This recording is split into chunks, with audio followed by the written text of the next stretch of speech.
Hello learners and welcome back to your own channel LIY English Learn It Yourself। तो learners इस video में हम पढ़ेंगे एक इंडियन इंग्लिश पोएट निसिम एज़ेकियल की बहुत ही उम्दा पोएम जिसे इतने सालों में काफ़ी सराहना मिली है। पोएम का टाइटल है the night of the scorpion. Learners आप में से कई सारे लोग ऐसे हैं जो वीडियोस को देखते हैं और लाइक भी करते हैं, शेयर भी करते हैं, लेकिन सब्सक्राइब नहीं करते हैं। तो प्लीज़ आगे बढ़ने से पहले इस चैनल को सब्सक्राइब कर दीजिए, बेल आइकन भी हिट कर दीजिए ताकि आपको सारे लेटेस्ट वीडियोस की नोटिफिकेशन और मुझे इसी के साथ बहुत सारी मोटिवेशन मिल जाए। तो चलिए अब आगे बढ़ते हैं। इस वीडियो में हम इस पोएम को हिंदी में समझने की कोशिश करेंगे। जो भी एक्सप्लेनेशन होगा वो मैं हिंदी में करूँगी, लेकिन अगर आप इंग्लिश में इस पोएम की एक्सप्लेनेशन चाहते हैं तो आपको बिल्कुल परेशान होने की ज़रूरत नहीं है, क्योंकि मैंने इंग्लिश एक्सप्लेनेशन के साथ भी इस पोएम का वीडियो ऑलरेडी अपने चैनल पर अपलोड कर दिया है। लिंक मैं आपको डिस्क्रिप्शन बॉक्स में डाल दूँगी, आप चाहें तो वो भी चेक कर सकते हैं। बल्कि मैं कहूँगी कि आप दोनों ही वीडियो देख लीजिए फॉर बेटर अंडरस्टैंडिंग। चलिए बिना देर किए स्टार्ट करते हैं वीडियो को। सबसे पहले हमेशा की तरह हम पढ़ेंगे पोएट निसिम एज़ेकियल के बारे में। जैसे कि मैंने बताया, ये एक इंडियन थे, इंडियन ज्यूइश पोएट थे और वो बहुत ही मल्टी टैलेंटेड पर्सन थे। पोएट होने के साथ साथ वो एक actor, play right, editor, art critic भी थे। वो उन चंद लोगों में से थे जिन्होंने आज़ादी के बाद हिंदुस्तान के साहित्य इतिहास की बुनियाद रखी और इसीलिए अपने ढेर सारे कंट्रीब्यूशन की वजह से उन्हें 1983 में साहित्य अकेडमी अवार्ड से सम्मानित किया गया। और पोएम की सेंट्रल आइडिया या थीम की बात करें तो ये काफ़ी इंडियन लगती है। ये पोएम काफ़ी इंडियन है, इंडियन कल्चर में रूटेड लगती है। ये एक नैरेटिव पोएम है। और नैरेटिव पोएम किसे कहा जाता है लर्नर्स? जब पोएम में कभी भी पोएट किसी स्टोरी या घटना को डिस्क्राइब करता है तो उसे नैरेटिव पोएम कहा जाता है। तो इन मानों में ये नैरेटिव पोएम है। आगे चल के हमें पता चलेगा क्यों। और साथ ही साथ ये फ्री वर्स में लिखी गई है, इसमें कोई भी राइम स्कीम नहीं है। इस पोएम में पोएट अपने बचपन की घटना को याद करते हैं जब उनकी माँ को बिच्छू ने काट लिया था। अब हम सब जानते हैं कि बिच्छू का डंक काफ़ी जहरीला होता है, इस वजह से उनकी माँ को काफ़ी दर्द हो रहा था। आसपास जब ये बात फैली तो लोग पोएट की माँ को देखने आने लगे। ये पोएम इंडिया के गांव के इलाके और वहाँ की ज़िंदगी और वहाँ के लोगों को दर्शाने का प्रयास करती है। अब हम इस पोएम को लाइन बाय लाइन पढ़ेंगे और डिटेल में समझने की कोशिश करेंगे। डिफ़िकल्ट वर्ड्स के मीनिंग आपको स्क्रीन पे दिख जाएंगे। तो चलिए शुरू करते हैं।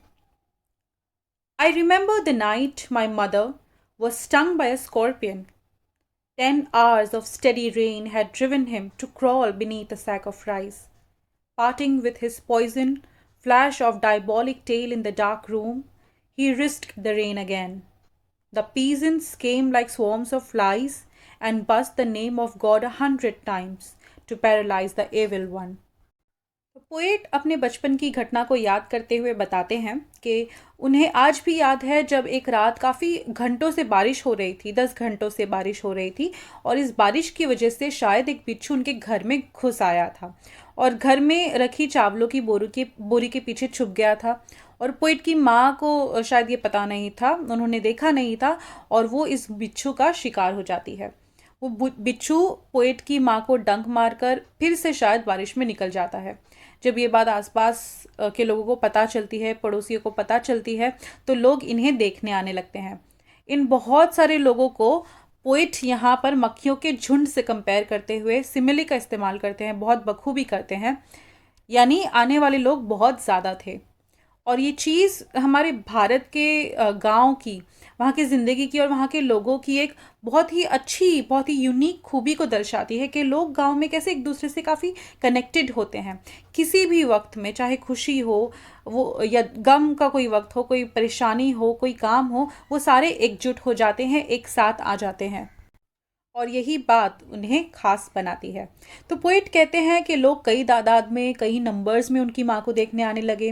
वो लोग भगवान को याद कर रहे थे, दुआएं कर रहे थे कि इस शैतान बिच्छू को पैरालाइज हो जाए, यानी लकवा मार जाए।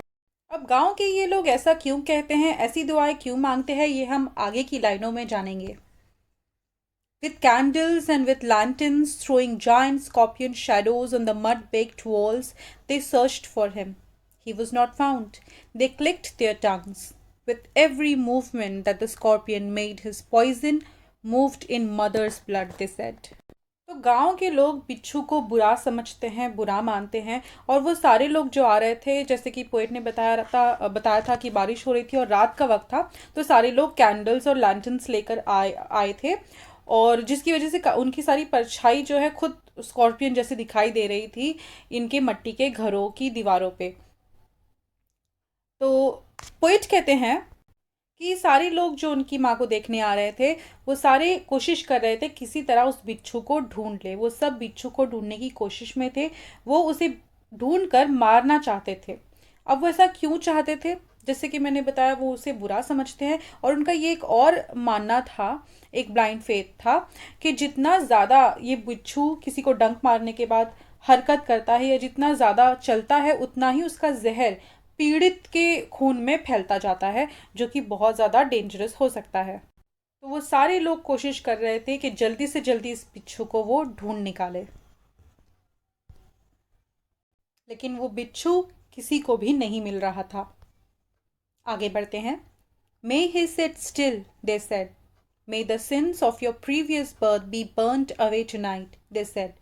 May your suffering decrease the misfortunes of your next birth, they said. May the sum of all evil balanced in this unreal world against the sum of good become diminished by your pain. May the poison purify your flesh of desire and your spirit of ambition, they said. And they sat around on the floor with my mother in the center, the peace of understanding on each face. तो सारे लोग बिच्छू को ढूंढने की कोशिश कर रहे थे ताकि उसको मार दे, और ये भी दुआएं कर रहे थे कि वो बिच्छू जल्दी से मिल जाए, या फिर वो उस बिच्छू को पैरालाइज हो जाए, लकवा मार जाए, ताकि वो ज़्यादा हिल ना सके। क्योंकि जितना ज़्यादा वो हरकत करेगा, जितना ज़्यादा वो चलेगा, उतना ज़्यादा जहर पोइट की माँ की रगों में, उनके खून में फैलता जाएगा। तो ये लोग यही सारी कोशिश में थे किसी तरह बिच्छू को ढूंढ लें। बिच्छू को ढूंढने के साथ साथ वो लोग पीड़ित के जल्दी ठीक होने की दुआएं भी कर रहे थे। वो उनका दर्द बांटने के लिए, इन्हें सांत्वना देने के लिए, उनको हमदर्दी जताने के लिए काफ़ी चीज़ें कह रहे थे। जैसे कि भगवान करे कि तुम्हारे पिछले जन्मों के सारे पाप तुम्हारी इस तकलीफ़ के साथ, तुम्हारी इस पीड़ा से धुल जाए, या आने वाले जन्म की जितनी भी सारी कठिनाइयाँ या तकलीफ़ें हैं तुम्हारे इस दर्द से ख़त्म हो जाए, कि इस बिच्छू का जहर तुम्हारे तन मन को पूरी तरह से पवित्र कर दे।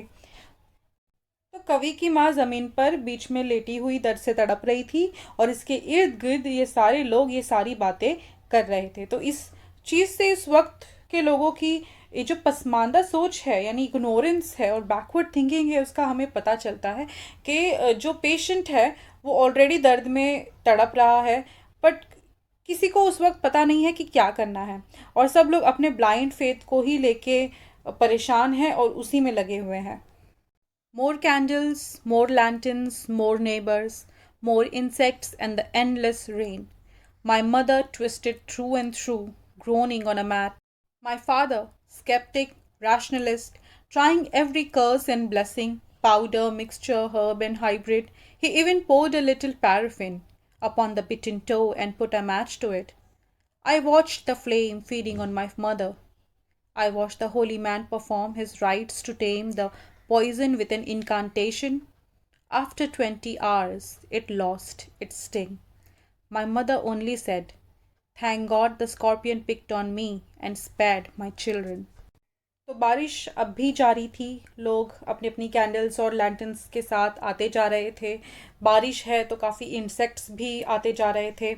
माँ अब भी पोएट की दर्द से तड़प रही थी, और कवि के जो पिता है, जो रैशनलिस्ट थे, यानी साइंटिफिक, या हम कहते हैं खुली सोच वाले इंसान थे, वो दकियानुसी बातों में, इस बैकवर्ड थिंकिंग में जो लोग कह रहे थे उसमें नहीं मानते थे। तो वो भी अपनी तरफ से पूरी तरह से कोशिश कर रहे थे, हर दवा, हर औषधि देकर मरीज़ का दर्द कम करने की, उन्हें ठीक करने की कोशिश कर रहे थे। यहाँ तक कि उन्होंने ज़ख्म पर पैराफिन डालकर, इस पर माचिस से आग लगाकर ज़ख्म को जलाने की कोशिश भी की, ताकि जहर और ना फैले। अब इस सब में कवि, जो उस वक्त एक छोटे बच्चे थे और चुपचाप ये सब देख रहे थे, हम अंदाज़ा लगा सकते हैं कि उनके मासूम से दिल पर क्या गुजर रही होगी जब वो अपनी माँ को इतना तड़पता हुआ देख रहे होंगे, लोगों की ऐसी बातें सुन रहे होंगे, अपने पिता को इतना बेबस देख रहे होंगे। और इतनी सारी चीज़ें करने के बाद भी जब कुछ असर नहीं हो रहा था, तो किसी होली मैन को यानी तांत्रिक को बुलाया गया, जो अलग अलग राइट्स परफॉर्म कर रहा था, मंत्र पढ़ रहा था, ताकि किसी तरह से पॉइजन जो है और दर्द जो है वो कम हो जाए। बट इस सब से कुछ असर नहीं हुआ। फाइनली पूरे 20 घंटों तक कवि की माँ ने उस दर्द को झेला, जिसके बाद वो जो डंक था वो चला गया, दर्द कम हो गया और उनकी माँ ठीक हो गई। और 20 घंटों तक इतना सफ़र करने के बाद, इतनी सारी बातें सुनने के बाद, इतना दर्द झेलने के बाद भी, जो एक ही चीज़ उनकी माँ ने कही वो ये थी कि वो सबसे पहले शुक्र करती है गॉड का कि इस बिच्छू ने उनको डंक मारा, बिच्छू का शिकार वो बनी, और इस बिच्छू ने उनके बच्चों को नहीं छुआ। यानी कि वो सिर्फ इस चीज़ को लेकर शुक्रगुजार थी कि ये भी जो भी दर्द था वो उन्हें मिला, उनके बच्चों के ऊपर कोई आँच नहीं आई।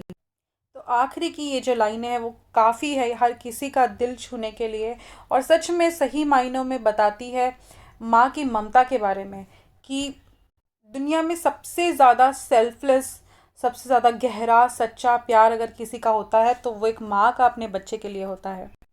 तो ये थी poem the night of the scorpion. तो अब हम आसानी से देख सकते हैं कि क्यों ये पोएम को बहुत ज़्यादा सराहा गया और क्यों ये हाईली एक्लेम्ड पोएम रही है, क्योंकि कितना क्लियर पिक्चर प्रेजेंट करती है ये लोगों की, गांव के लोगों की, और इंडिया के गांव की, वहाँ के लोगों की सोच की, वहाँ के लोगों की ज़िंदगी की, स्पेशली प्री इंडिपेंडेंट इंडिया के। और बहुत सक्सेसफुली उस वक्त के बहुत ज़्यादा रेलेवेंट जो इश्यूज़ थे, बहुत ज़्यादा जो थीम्स थे उस टाइम के, उन पे ये लाइट थ्रो करती है, उन पे हमारा ध्यान खींचती है, और फाइनली हम सबका दिल छू जाती है आखिरी 3 लाइनों से, माँ की ममता के बारे में बताते हुए। उम्मीद करती हूँ आप सबको भी ये पोएम बहुत अच्छी लगी है और सब कुछ समझ में आया है जो भी हमने साथ मिलके पढ़ा है। अगर आपको ये वीडियो अच्छा लगा है तो वीडियो को लाइक करें, शेयर करें और सब्सक्राइब करें चैनल को। Thank you very much.